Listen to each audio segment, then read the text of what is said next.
Hello, I'm Kitty and welcome back to my channel. Today we're going to talk about When We Were Young Fest versus Sick New World 2024. Let's get into it. Welcome to my YouTube channel.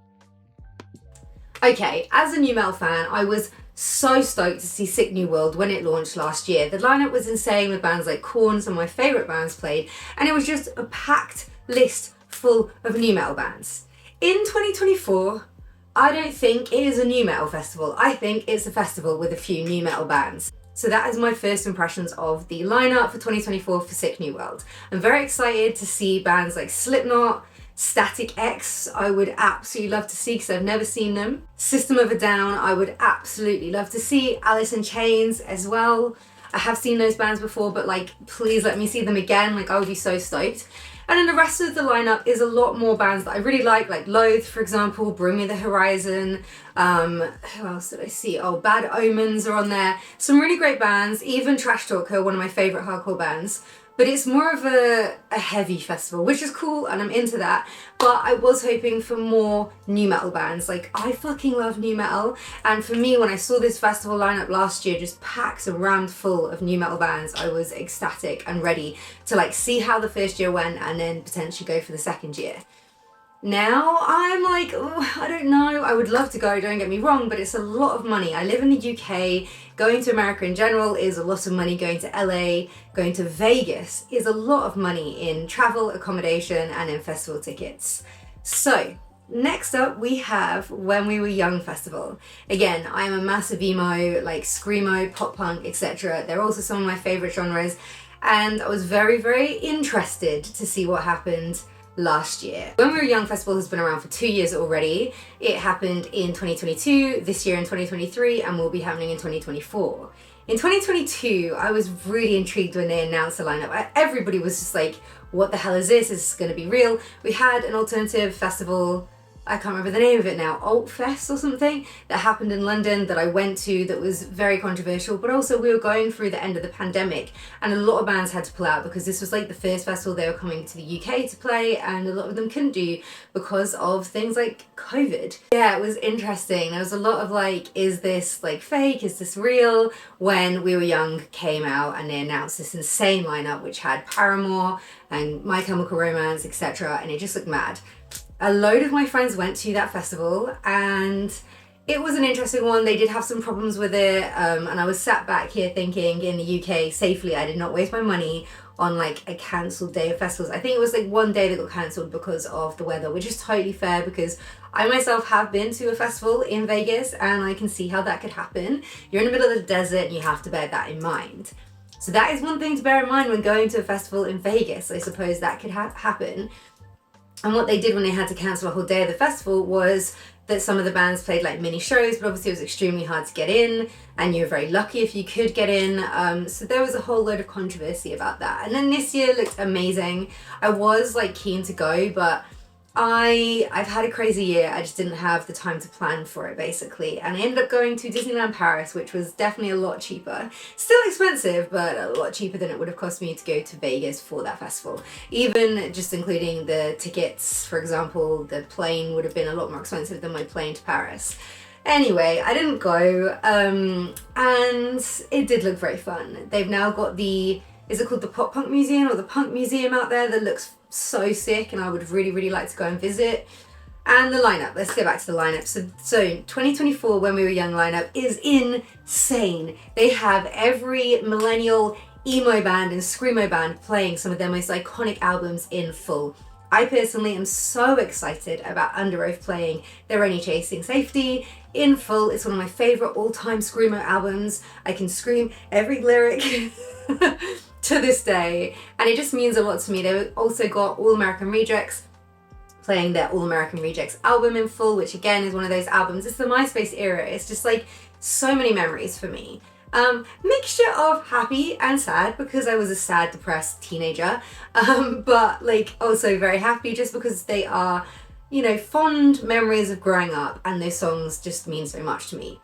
A lot of people are very excited about My Chemical Romance playing The Black Parade, which would be absolutely incredible also to see live. I myself wasn't like a huge My Chem fan. I loved that album and the songs in it, but I'm not like a My Chem Till I Die kind of fan like other people are. I do love them though, but for me, it's bands like Under Oath that I'm going to be so stoked to see. Fall Out Boy also, who have not announced what album they're going to be playing. Is it going to be like a greatest hits? I don't know. Very interesting, very intriguing. Little personal plug here, I styled Fall Out Boy for the Krang Awards last year, and to this day, Patrick is still wearing the Levi's jacket that I gave him. If you're watching this, Patrick, please hit me up. I will give you new clothes. Let's wear it together again. I'll give you a new Levi's jacket. I could even customize one for you. Anyway, so which one are you guys stoked for? Is it this lineup or this lineup for you? I'm very torn. It's a lot of money in between both festivals. It will cost me so much to go to either and both of them. I don't think I can do both unless someone hooks me up.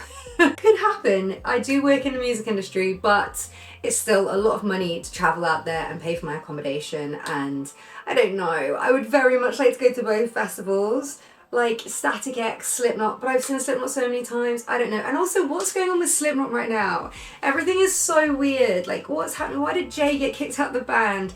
Corey, we need answers. I think if I'm gonna have to pick one, if someone said, you have to pick one, you're gonna go to one of them, so hard because I was so pro Sick New World, and then I saw the lineup and I was like, no, I would love all of these bands, but it's just not the same like new metal nostalgia that I was hoping for. Whereas the nostalgia is so high on When We Were Young, so I think I'm going to have to pick that. So that's my decision. That's my input. If I could go to both and they were around the corner, I would. I will be going to Download Festival. I might be going to Slam Dunk. We'll see. I had a not so fun experience this year. I do love Slam Dunk Festival, so please, Slam Dunk, make it better to travel to. It's literally down the road. I don't even live that far from Slam Dunk, but the travel took so long for me because of insane traffic that they had. It was just mad. A TikTok that I did of literally me like vlogging my experience of needing to pee for 4 hours stuck in my car on my own and starving and being hot. Thank God I am En Shikari's stylist and I had already styled them and they already had all of the clothes. I was not like holding them up because imagine I literally saw bands having to abandon their like vans and carry their equipment to make their sets on time. It was mad. So let's hope that gets fixed this year. And if anyone talks any shit and saying that like it's not okay to talk about that, I'm literally discussing the truth and their facts. I'm not hating on the festival. I know people that have worked at that festival for years. I love that festival. I have gone for years. I am a very, very big fan of the lineup every year at Slam Dunk. It's like a perfect festival for me, and I love that it is really near me. But please, I'll walk this year just to get there quicker. It was just, in previous years, everyone's like, why didn't you do this? Why didn't you do that? It's all great on the hearsay of saying these things, but whenever I've got public transport to that festival, it has been a nightmare. Everybody's trying to get the same public transport together, and it's taken me a really long time. The year before, me and Sophie K drove, and it was so easy, so why would I not drive the next year? Because it was like much quicker and much easier. I don't know what they did, but they messed it up, and it was just a nightmare. So yeah. It is amazing how we have all these incredible festivals in the UK. So then it makes me think like, oh my God, I'm like, am I wasting money going all the way to Vegas just to go to a festival? Oh, also, I never said, the festival that I went to in Vegas was 2019, just before the pandemic, and it was called Las Rages Festival. Have you guys ever heard of that before? I don't think it's happening anymore. I don't know how many years it happened for, but somehow we found out about the festival, and yeah, we got press invites to go and check it out. Bring Me the Horizon, one of the headliners. It was like a heavy festival. It was really good. They had a really stacked lineup. I'll whack the lineup here for you guys to see. And then after that, we had the pandemic, and then When We Were Young happened, and I was like, wow, that's interesting. I wonder if it's like the same people that were behind the festivals, or if they saw like what was happening with Las Rages and thought we can make that better, which is true. Like Las Rages was really fun, but when we were there, I mean, it was kind of good for us. Like it felt like it was not that busy. It was not that rammed. Like Bring Me the Horizon were like close to us, and they were one of the headliners. It like Ollie came out into the crowd, like it was sick. And I liked that about it because it was more intimate. It was a really sick festival, to be honest with you. That being said, you know, you can do more with the space. You've got a whole desert, so I understand why these festivals are happening. I'm stoked about it, but like, do I need to go to them if I'm already going to be going to download? Because I'm like definitely going to be going to download. Should I do another video on the download lineup? I probably should, right? Please make sure to hit subscribe and hit like on this video if you liked it. I'm trying to build my little audience here, and it would be great if you could join me. Peace out.